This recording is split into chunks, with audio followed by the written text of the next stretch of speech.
High, তো আমরা সেদিন চলে গিয়েছিলাম আমাদের কিচেনের জন্য কিছু কেনাকাটা করতে। কিছু বলতে গ্যাস ওভেন কিনতে গিয়েছিলাম। আমাদের গ্যাস ওভেনটা নষ্ট হয়ে গেছে। তো আমাদের ছিল 3 বার্নার গ্যাস ওভেন, আর এটা হচ্ছে 2 বার্নার। আর ওরা মানে 3 বার্নার গ্যাস ওভেন আর কি রাখে না। আর এই যে দেখো, এটা হচ্ছে দিনাটার সবথেকে বড় দোকান। এখানে একদম তোমাদের মানে সংসারের যা যাবতীয় জিনিস লাগে সব কিছু এখানে পেয়ে যাবে তোমরা। এটা চওড়া বাজারের ওইদিকে দোকানটা। তো এই যে কেনাকাটা হয়ে গেল আমাদের। তো এখানে বিল হচ্ছে।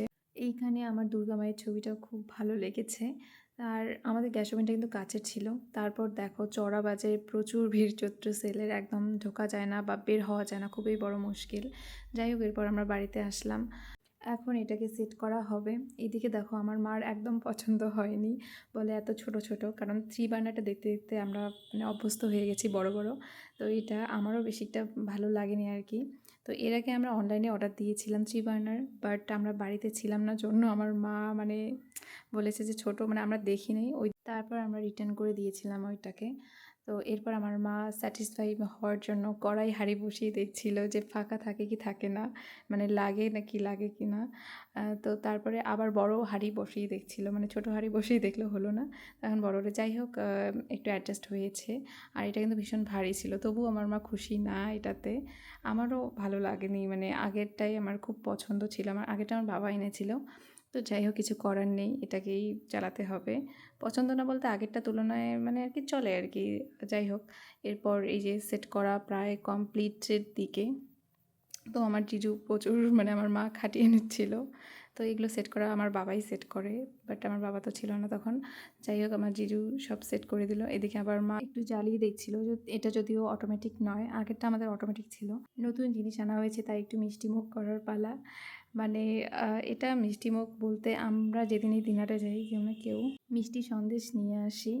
বিকজ আমার মা খেতে ভালোবাসে মিষ্টি সন্দেশ। তো আমারও ভালো লাগে সন্দেশ খেতে। তো আমার জিজুকে একটু খেতে দিলাম, আমার জিজু নাকি মিষ্টি খাবে না। আর এই ভিডিওটা হচ্ছে তার পর দিন। সেদিন আমরা রান্না করিনি গ্যাস ওভেনে, নতুন গ্যাস ওভেনে, ইন্ডাকশানেই করেছিলাম সব। তো ভাবলাম একটু পুজো দিই। তো মন্দিরে পুজো দেওয়ার পর তারপর আমি আসলাম একটু গ্যাস ওভেনটাকে পুজো দিতে। তো পূজা করে নেওয়ার পর আমার মাকে বললাম একটু দুধ গরম করতে। মানে মাই বলেছিল যে কিছু শুভ কাজে আগে দুধ গরম করতে হয় বা মিষ্টি জিনিস কিছু বানাতে হয়। যাই হোক, এরপর আমার মা আমার জন্য চা এনে দিল, কারণ আমি দিনাটা যাবো, খুব তাড়াহুড়া করছিলাম। তো এরপর এই যে টাকা গুনছিলাম, মানে চৈত্র সেল আমার কিসের জন্য একটা ড্রেস নিতে। তো এই যে আমি রেডি হয়ে গেছি। তো এরপর দেখো, আমি চলে গেলাম সোজা শপিং মলে। শপিং মলে কিন্তু আমি খুব বেশি একটা জামা নেই না, মানে আমার জন্য, মানে বাচ্চাদের আর কি ভালো লাগে, বাট আমার নিজের জন্য একদমই নেই না। আমি গরিব মানুষ ভাই, আমি ছোটো মোটো দোকানেই আর কি নিয়ে থাকি। তো এই জামাটা আমার খুব পছন্দ হয়েছিল, তো এই জামাটা তারপর নিয়ে ফেললাম। আর একটা জামা দেখছিলাম, বাট ওটা গরম লাগবে সেই জন্য নিইনি। এরপর আমি আরও অনেক শপিং করেছি। তো এরপর আমি এখন বাড়ি যাচ্ছি। এই তো অনেক এখানে শপিং আছে, দেখাতে পাচ্ছি না যদিও। যাই হোক, আমি এসেই পায়েস রান্না করছিলাম নতুন মানে ওভেনে। তো আমি সকালে বলে রেখেছিলাম যে দুধটা গরম করো, বাকি আমি এসে পায়েস রান্না করব।